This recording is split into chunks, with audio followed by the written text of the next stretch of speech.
Hello friends, welcome back to this channel. Hope you all are doing well. তো আজকের video thumbnail দেখে আশা করছি আপনারা বুঝতেই পারছেন যে আজকের ভিডিওটা কোন টপিকের উপর হতে চলেছে।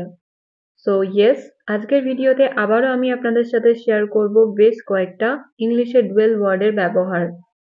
প্রতিটা ডুয়েল ওয়ার্ডের ব্যবহার ভালোভাবে জানতে হলে আপনাদের কিন্তু ভিডিওটা একদম প্রথম থেকে শেষ পর্যন্ত দেখতে হবে।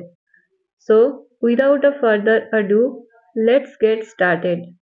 সবথেকে প্রথম ডুয়েল ওয়ার্ড বা দ্বৈত ওয়ার্ডটা হলো দলে দলে।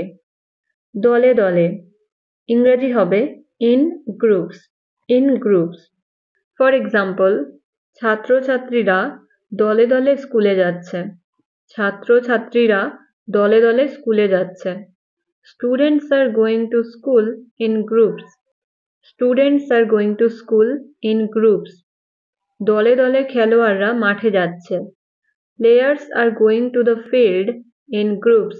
Players are going to the field in groups. দলে দলে মানুষ রাস্তায় মিছিল করছে। People are marching on the road in groups. People are marching on the road in groups. দলে দলে কৃষকেরা মাঠ থেকে ফিরছে। দলে দলে কৃষকেরা মাঠ থেকে ফিরছে। Farmers are coming back from the field in groups. Farmers are coming back from the field in groups.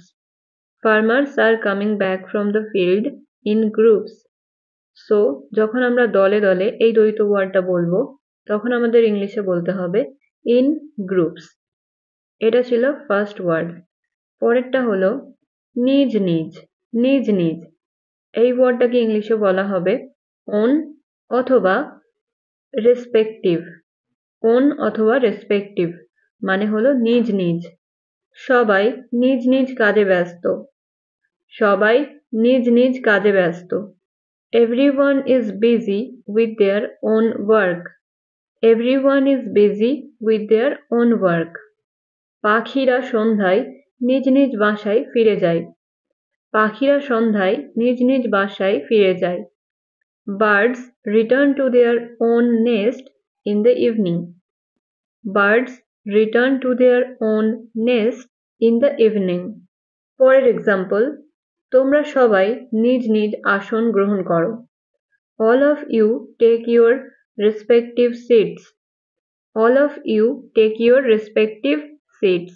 So, নিজ নিজ এই দ্বৈত ওয়ার্ডটাকে ইংলিশে আমরা বলতে হলে আমরা বলতে পারি own অথবা রেসপেক্টিভ।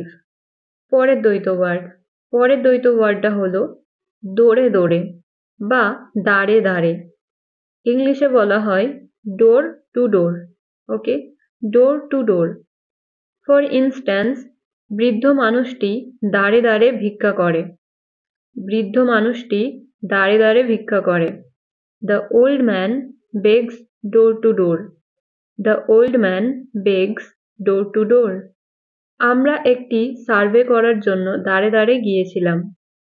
আমরা একটি সার্ভে করার জন্য দাঁড়ে দাঁড়ে গিয়েছিলাম বা দৌড়ে দৌড়ে গিয়েছিলাম। দৌড়ে দৌড়ে বা দাঁড়ে দাঁড়ে মানে হলো এক বাড়ি থেকে অন্য বাড়ি। ওকে, সো এই সেন্টেন্সটা ইংলিশে হবে we went door to door for doing a survey. We went door to door for doing a survey. একজন মানুষ দৌড়ে দৌড়ে কম্বল বিক্রি করছে। A man is selling blanket from door to door. A man is selling blanket from door to door.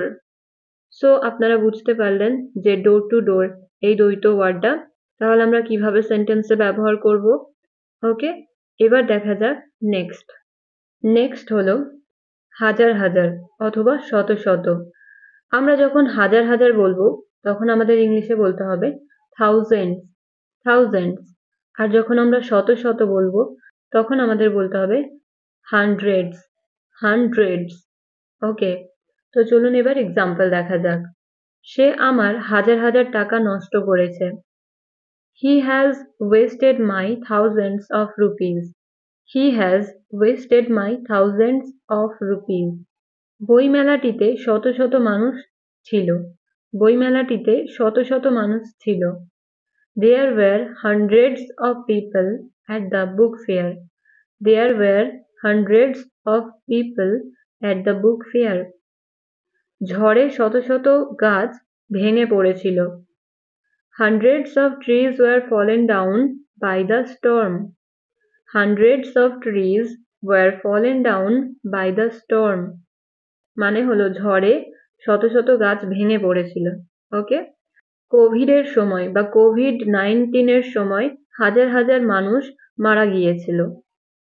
কোভিডের সময় বা COVID-19 সময় হাজার হাজার মানুষ মারা গিয়েছিল। Thousands of people died during the COVID-19. Thousands of people died during the COVID-19. So এবার দেখা যাক পরের ডুয়েল ওয়ার্ডটা। পরেরটা হলো বস্তা বস্তা। বস্তা বস্তা আমরা জানি যে স্যাক ওয়ার্ডটার মানে হচ্ছে বস্তা, কিন্তু যখন আমরা সেন্টেন্সে বলবো বস্তা বস্তা তখন আমাদেরকে জাস্ট বলতে হবে স্যাক্স। স্যাক্স। ফর এক্সাম্পল, বস্তা বস্তা চাল বিতরণ করা হচ্ছে। বস্তা বস্তা চাল বিতরণ করা হচ্ছে। Sacks of rice are being distributed. Sacks of rice are being distributed. বস্তা বস্তা আলু পচে গেছে। Sacks of potatoes rotted. বস্তা বস্তা বালি ভ্যানে বোঝাই করা হচ্ছিল। Sacks of sand were being loaded on the van. Sacks of sand were being loaded on the van. মানে বস্তা বস্তা বালি ভ্যানে বোঝাই করা হচ্ছিল। বস্তা বস্তা আম বাজারে পাঠানো হবে। Sacks of mangoes will be sent to the market. Sacks of mangoes will be sent to the market. তো এবার দেখা যাক পরের ডুয়েল ওয়ার্ড। নেক্সট হলো সারি সারি অথবা সারিবদ্ধ। ইংলিশে হবে রোজ। রোজ। আমরা জানি রো মানে হচ্ছে সারি, আর যখন আমরা বলবো সারি সারি বা সারিবদ্ধভাবে তখন ইংলিশে বলতে হবে রোজ। রোজ। ওকে, ফর ইনস্ট্যান্স, রাস্তার ধারে সারি সারি নারকেল গাছ। রাস্তার ধারে সারি সারি নারকেল গাছ। There are rows of coconut trees by the road. There are rows of coconut trees by the road.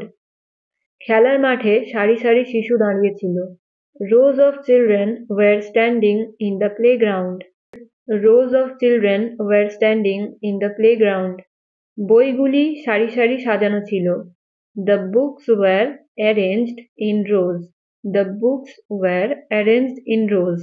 মানে হলো বইগুলি সারি সারি বা সারিবদ্ধভাবে সাজানো ছিল। ওকে, ওয়ান মোর এক্সাম্পল। আমাদের সারি সারি বসতে বলা হয়েছিল। আমাদের সারি সারি বসতে বলা হয়েছিল বা সারিবদ্ধভাবে বসতে বলা হয়েছিল। We were asked to sit in rows. We were asked to sit in rows. So rows মানে হলো সারি সারি বা সারিবদ্ধভাবে। এবার হলো চোখে চোখে। চোখে চোখে এই দ্বৈত ওয়ার্ডটাকে ইংলিশে বলা হয় keep an I on. Keep an I on. কোনো কিছু চোখে চোখে রাখা বা কোনো কিছুর ওপর নজর রাখা অর্থে আমরা বলতে পারি কিপ অ্যান আই অন। তো চলুন এবার এক্সাম্পল দেখা যাক। শিশুটিকে চোখে চোখে রাখো। শিশুটিকে চোখে চোখে রাখো। Keep an I on the child. তোমার ব্যাগটির ওপর নজর রাখো বা তোমার ব্যাগটি চোখে চোখে রাখো। Keep an I on your bag. Keep an I on your bag. তুমি কি কিছুক্ষণের জন্য আমার মেয়েকে চোখে চোখে রাখবে? তুমি কি কিছুক্ষণের জন্য আমার মেয়েকে চোখে চোখে রাখবে? Will you keep an eye on my daughter for a while? Will you keep an eye on my daughter for a while? ওকে, এখানে for a while মানে হলো কিছুক্ষণের জন্য। One more example. তোমার উচিত তোমার জিনিসপত্রের উপর নজর রাখা বা তোমার উচিত তোমার জিনিসপত্রগুলো চোখে চোখে রাখা। You should keep an eye on your things. You should keep an eye on your things.